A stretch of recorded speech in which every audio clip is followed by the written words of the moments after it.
What's up guys, and welcome back to the channel. In today's review I'm going to be taking a look at the newly released Marvel Legends Avengers Gamerverse Iron Man Starboost armor, one of the only figures out of this new Avengers Gamerverse wave that I was actually interested in picking up. You can see that as per tradition with Marvel Legends, we have a really nice window display view which is fully showcasing the figure off and his multitude of accessories. We've got the brand new Avengers the Game logo there. We also have got some really cool artwork of the actual Avengers from the game, however minus Black Widow, which I did think was rather unusual. On the back of the packaging we've got a really cool image of the actual figure himself, as well as a very brief bio. Tony Stark developed his cutting edge Iron Man armor and helped found the Avengers to protect the world against catastrophic threats. On the other side of the packaging we have that exact same artwork, so without further ado let's crack this open and see what awaits us inside. And here we have the new Avengers Gamerverse Marvel Legends Iron Man Starboost armor opened up, and I've got to say this figure definitely lives up to its hype. Just setting it off of the display base so that I can give you a quick rundown, you can see that I do have all four of his repulsor blast effects actually pegged on to the feet as well as the hands. Now of course these are the exact same blast effects that we have seen used multiple times on the various other MCU and I believe even the previous Gamerverse Iron Man figure, so there really isn't nothing new to these whatsoever. They do appear to have been given a slight silver hue to just give some variation to the molded blue plastic, and I think that that looks really cool as well. I'm so glad that they did in fact include four of these, as I always hate it when they include only two, so we can in fact get the thrusters as well as the repulsor blasts in the hands. Just setting those off to the side so we can take a closer look at some of the details of this Starboost armor. I have actually noticed quite a few discrepancies here with the paint apps which I'll talk through, which I believe is an area where you must be cautious of if you are able to actually find these on the shelf. So you can see here that for the faceplate it is very dark, a very gunmetal paint app has been used for the main faceplate of this, and you can see the slight bleed of where it hasn't quite covered the entire mouthpiece. It almost makes the mouth look as if though it goes up and then dips straight back down. That is unfortunate, and you can see some speckles of paint actually on where the chin section of the helmet is, but other than that really nice red paint apps there for the side as well as some silver paint apps there. I do believe this figure is an entirely new sculpt. I'm not 100% certain of that, however I can't see where any reused parts may have been used, so the head sculpt definitely looks super nice. The majority of this has been cast in an almost white plastic. It's not really vibrant white, which is a shame. It's quite a soapy looking white. You can see here that it's not completely white like the arm guards. I do wish that the suit was the same colour plastic as the actual arm guards. The arm guards do feel a lot firmer of a plastic, whereas the rest of the suit, it doesn't feel rubbery, but it definitely doesn't feel as firm and as rigid as the plastic that they've used here for the shoulder pads. But you can see here there is definitely some really nice details, and the torso area has been painted really nicely. However, once again you can see some areas which haven't been painted 100%, which is a shame. The gold paint definitely covers all areas on this side, whereas on this side it does leave some gappage, which is unfortunate. And you can see here in the arc reactor that it's not completely painted, so there definitely is a few QC issues on my particular copy, but nevertheless I think that the overall suit looks really nice. You've got all the rigidity detailing in the elbow joint, and all the gunmetal plastic there looks super cool for where the upper section of the shoulder is, and then you've got all the detail in the torso, the grey and the gold hues. And just flipping around to the back is actually painted really nicely as well. It's actually painted better than the front of the figure there. I don't really have any QC issues on the back of this whatsoever. The gold stripe as well as some nice moulded in detailing, and then we also have some nice details here, and then the gold armor there which looks super cool. I have got the open palms on for the repulsor blasts, so I'll showcase the other pair of hands that he does come with in just a second. And then as we move down to the legs, you can see that these have been sculpted really nicely. I definitely love the panel lining. Something which I noticed on this figure, which I hadn't necessarily noticed too much on other Iron Man figures, is that the plastic feels slightly more rubbery, a little bit more flexible than I perhaps would have liked. I will bring out the Mark 85 Endgame Iron Man, and that figure is incredibly firm in terms of the plastic.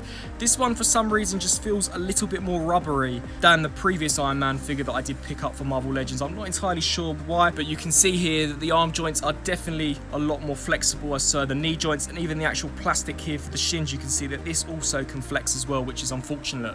Whilst on the topic of flexing, we will talk about articulation. So the head is on a ball joint, so it can look left to right, tilt side to side. It's also on a hinge joint, so it can look up, however only to that degree, and then look down to that degree, just popping the head off so you can see what type of joint it is. It is just the standard ball peg and socket joint. Popping that back on, full 360-degree rotation here for the arms. They can also hinge out to the sides, however, due to the rigidness of this plastic, you don't really get too much motion outwards, which is unfortunate. We can also rotate these sections, however, this armour here does hinder it from doing the full 360, and I really don't want to indentate any of the plastic here. As I stated, this does feel ever so slightly softer than this plastic here. We do get a double jointed elbow, we do get full 360 rotation at the wrists, and these repulsor blast hands can also hinge back and forth, and that is the exact same for the fisted hands. We also do get an ab crunch forwards and backwards, full 360-degree rotation at the waist. The legs can kick forwards that far as well as back that far, out to the sides that far, full 360 rotation there at the thigh. Double jointed knees which go to quite a considerable degree, which is quite nice to see. And once again, you can see another QC defect, or actually where some of the paint has unfortunately chipped. I'm just so let down by the actual paint. The overall sculpting is amazing, but the paint apps on this figure are definitely quite flawed. And then finally for the feet, we do get the hinge joints forwards and backwards, as well as ankle rocker joints side to side. So overall for articulation, it is definitely very good for a Marvel Legends figure. I think that the sculpt is really nice also. It's just a shame, as I stated, that some of the paint apps do seem slightly more flaky, and the plastic definitely doesn't feel as rigid as I would have perhaps liked it to have been. Just swapping these hands out very quickly for the fisted set, so you can see that we just put these on very easily. You can see that these are fisted and they have the same paint apps that the open ones had, however, of course, with a clenched fist, and the articulation is exactly the same. So that's definitely quite a nice inclusion. And then just popping this one off as well, porting that in.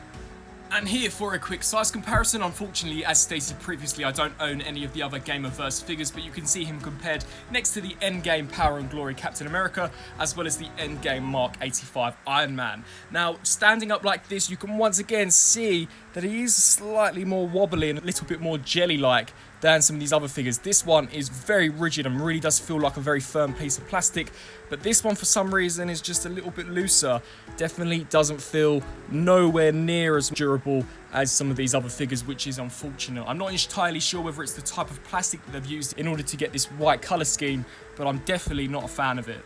So that was my very quick review on the Marvel Legends Avengers Gamerverse Iron Man Starboost armor. Personally, I actually am in love with the sculpt. As stated previously, I've always been a massive fan of the actual Starboost design, and I really do think that the Gamerverse has done this design justice. The figure itself looks really nice. It's just a shame that the paint applications are definitely a really weak area of this figure, and unfortunately this had to be purchased online, so I wasn't actually able to see the paint apps in person. But if you do have the opportunity to actually look through several of these, I would highly recommend ensuring that all of the paint apps are correct and present. Another thing which I'm definitely not a massive fan about is some of the flex to the plastic.